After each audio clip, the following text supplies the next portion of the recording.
here at 9:04. This is My Melbourne on MyMP. Now, joining me is a young man who's got off his butt, has produced a fantastic program, and it's called Captain's Camp, and it's being launched in the Gippsland area, and joining me is Jamin Heppell. How are you, Jamin? Yeah, very good today. Thanks, Glenn. Thanks for having me down. Our pleasure. Now, tell us about it. Captain's Camp, what's it all about? Yeah, well, Captain's Camp, it's basically a sports leadership development program tailored towards the captains or young people with leadership potential from footy and netball clubs or any sporting clubs, mainly based out of Gippsland region for this time around, but obviously looking to build into other parts of Victoria as you really start to get moving. So, just really focusing on harnessing the leadership potential of young people and hopefully having them go back and have an impact on their local club and community and in the schoolyard as well. What was the reason for it, Jamin? Why did you decide, hang on, there's a need for this? Yeah, well, look, I grew up in rural Victoria, and I guess I was always fortunate to be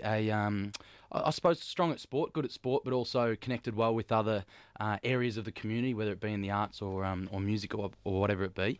And I realised that there tended to be quite a segregation between different subcultures of our community back home, and then obviously moving down to the city, it really opened me to the cultural diversity of Australia. And I figured that, living back in the country, there still is quite a lot of things like racism, homophobia, topics around male depression. They're just things that just aren't spoken about. And I figured that if you can open up these kind of conversations in sporting clubs back in rural Victoria, that could really be a vehicle to help start promoting a bit of cultural and social change back home and ultimately across the whole of the rural community. Yeah. What age group are we looking at here, Jamie? So mainly targeting 15 and 16-year-olds, definitely open to 17-year-olds as well. So, again, those guys and sort of, like I said, the under 15 and under 16s. Yeah, and what sort of response are you getting at the moment? Like, it sounds all very positive, and from a parent's point of view, I reckon it'd be fantastic if my kid was a part of it. What sort of response are you getting? Yeah, well, I guess so far it took me a long time to have the confidence to actually talk about the idea, because it was just sort of something evolving in my head over a 2 to 3 year period. But when I finally put it out there, it received a lot of positive attention. And then as I began to speak to more and more people who could actually have an impact on getting this thing up and running, that's when it really started to move. And so over the last 8 weeks, I've been doing a road trip all around Gippsland, speaking to footy and netball club committees, motivating them to hopefully sponsor young people of the under 15, under 16 age bracket to actually get on the program and be sponsored on the program. And from pretty much 90% of the clubs that I've spoken to are very interested and hoping to sponsor. Now, Jamin, your old man was pretty well known around the Gippsland area as a footballer, wasn't he? Yeah, Paul Heppell, he went all right. I think he won a flag back in 1988 for MDU and also won the league best and fairest in that year. So it was quite funny when I was travelling around to all the different clubs across Gippsland, how different presidents and committee members say, "Oh yeah, played footy against your old man," and a netball representative say, "Oh yeah, played netball against your mum," and they're good people. And obviously being associated or being the older brother of Dyson Heppell has been a positive thing as well. Yeah, I can imagine. Now, when we talk about the program, so basically, what are we wanting people to do if they want to be a part of it? Yeah, well, basically, we've got a website up and running now. It's we're auspiced by the YMCA, so at the moment the website's hosted by the YMCA. So to check that out, that's at www.gamechangersaustralia.com.au. So that's a good way to have a look. Also, if you're on Facebook, you can type in Captain's Camp and just like the page. That'd be fantastic. We're also hosting a fundraiser on the 19th of June, held at the Richmond Football Club. So we have Nathan Stremper will be emceeing the night. Joe Watson will be the keynote speaker, and we'll also be having an auction and a silent auction to hopefully raise some money. So tickets are $35, and you'll be able to get more information on that on the events page. So go to the Captain's Camp fundraiser as an event on Facebook, and that's where you'll find a little bit more information about that. Yeah. Now, when we talk about the commitment from a young person, what sort of time's involved with this? Yeah, so it's a 6-month program with 3 residential camps. The first one runs from the 1st of July to the 5th of July, and basically that one there is just to introduce the key concepts of what Captain's Camp is all about. So promoting a really empowering culture.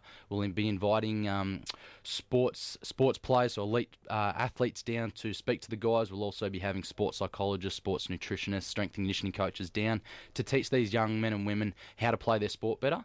But then as part of the Captain's Camp team, we're training up 14 facilitators to actually deliver leadership sessions and personal development sessions to have these guys ultimately go home go back to their clubs as stronger sports people, but also stronger leaders for their club and community.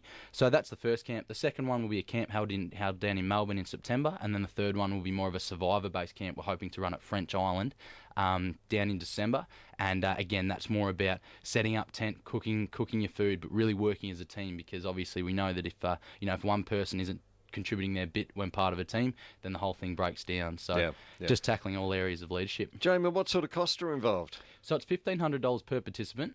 Where the funds come from is quite flexible, so it can come. We're looking for a bit of club sponsorship. There can also be a parental contribution. We can also do local fundraising or approach local Rotary clubs or even local business sponsorship. So there's many ways in which we can attain the dollars, but $1,500 is where it stands. Yeah, and how many people do you hope to have take part in this first program? We would love to have 60. We're going to run with a minimum of 40. At the moment, we're looking pretty good to get 40, but definitely would love to push it for the 60, because we reckon that's a really good number to work with. Yeah, I can imagine from a regional footy team's point of view, to actually promote at a young age and give a young kid the opportunity to become a good leader would be good for the club further down the line, surely. Absolutely. So I think from my perspective, I believe that the senior club or the senior football team or the A-grade netball team really establish the culture of a club.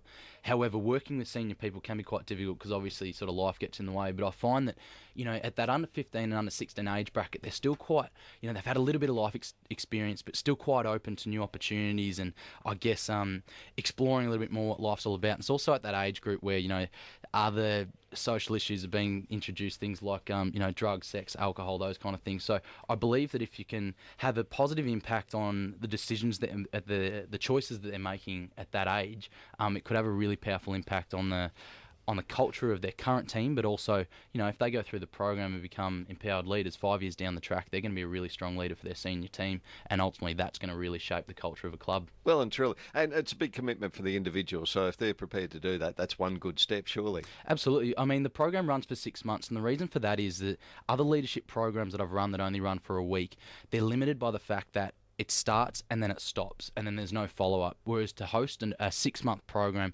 enables us to have hold participants accountable to the things that they say they're going to do, which is ultimately going to have more of a transformational experience for that young person, and hopefully, a permanent have a really permanent impact on the choices they make, and make that a bit more, have their life perhaps be a little bit more positive and empower other people to do the same. I think it's a fantastic idea. It's called Captain's Camp. Now, this fundraiser, again, let's touch on that. Yeah, so the fundraiser, it's going to be quite a big event. We're hosting that down at the Richmond Football Club at the Rioli Room. It's on the 19th of June from 7 p.m.